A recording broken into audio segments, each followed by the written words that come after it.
안녕하세요.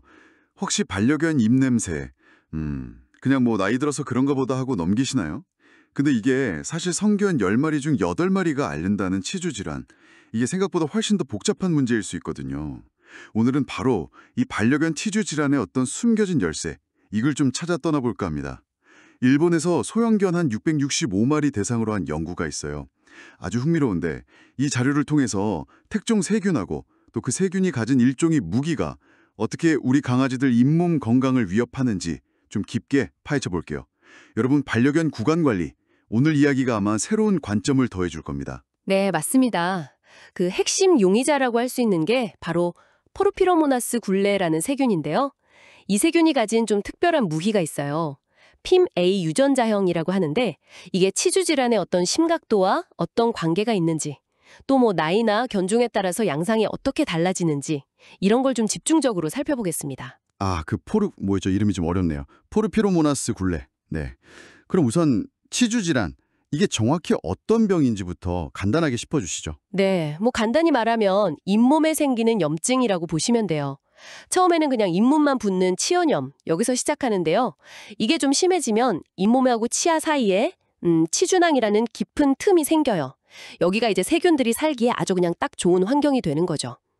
결국 이 틈이 점점 깊어지면서 치아를 받치는 뼈까지 녹아내려서 이가 흔들리거나 빠지게 되는 겁니다. 이게 또 전신 건강에도 영향을 줄 수 있고요. 그렇군요. 세균이 살기 좋은 틈이라니.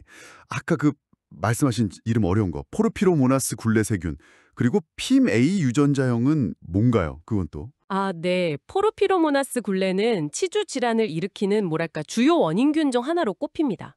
그리고 이 세균 표면에는 핀부리아라고 부르는 약간 머리카락 같은 그런 구조물이 있어요. 이게 하는 역할이 뭐냐면 잇몸 조직에 착 달라붙는 역할을 해요. 뭐 일종의 갈고리 같은 거죠. 근데 이게 유전자 차이에 따라서 A, B, C 이렇게 세 가지 주요 타입과 뭐 그 조합들이 있거든요. 이걸 마치 세균이 가진 여러 종류의 열쇠다 이렇게 생각하시면 좀 이해가 쉬우실 거예요. 특히 그중에서 C타입 열쇠가 잇몸 조직이라는 자물쇠를 열고 병을 일으키는 힘, 그런 게 다 병원성이 강하다 이렇게 알려져 있습니다. 아하, 세균이 가진 열쇠라니. 비유가 아주 재밌네요. 그럼 연구에서는 진짜로 나이가 들수록 치주 질환이 더 심해지는 게 확인됐나요? 네, 뭐 예상되고였습니다. 생후 1년 미만 강아지들은 대부분 잇몸이 그래도 건강했어요.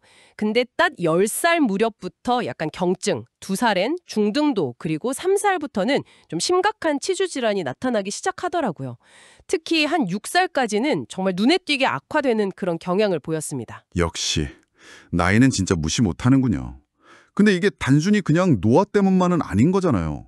그 세균하고 관련이 있겠죠, 분명히. 네, 바로 그 점이 아주 흥미로운 부분입니다. 나이가 들수록요, 그 피지 줄레이 세균 자체에 감염된 비율도 높아졌고요. 또 그 세균이 가진 FIMA 유전자형, 그 열쇠가 검출되는 비율도 같이 높아졌어요.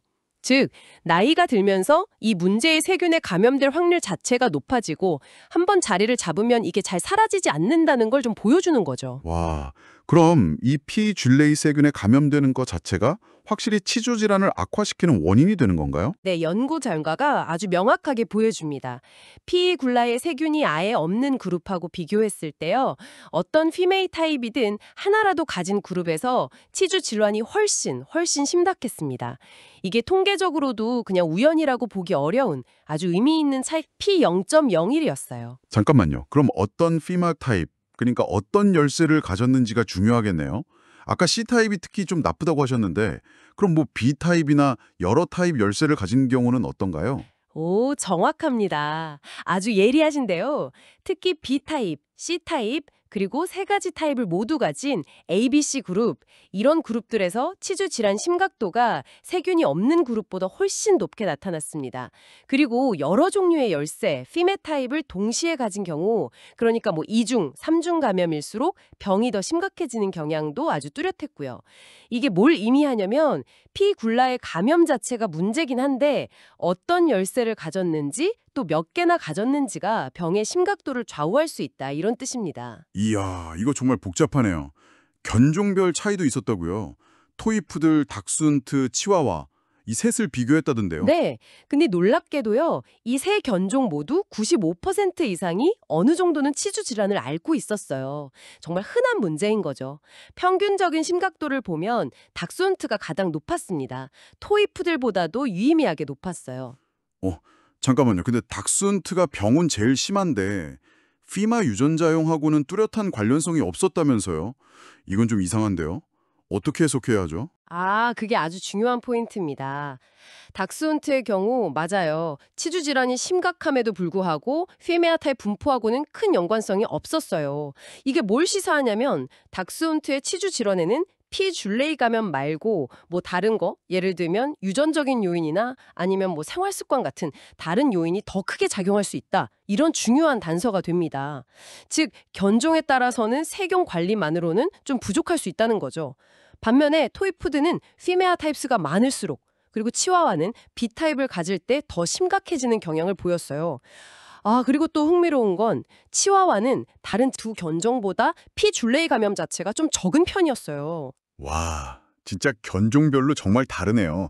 그럼 이게 실제로 이빨이 빠지는 거랑도 관련이 있겠죠? 네, 그렇습니다. 뭐 당연하겠지만 치주 질환이 심할수록 빠진 이빨 수가 많았는데요. 이걸 피메아 타입하고 연관지어 보면 그 C타입 열쇠를 가진 경우는 치아를 11개에서 20개 정도 잃은 그룹에서 많이 발견됐고요. ABC 타입을 모두 가진 경우는 무려 21개 이상을 잃은 그룹에서 아주 높은 비율로 나타났습니다.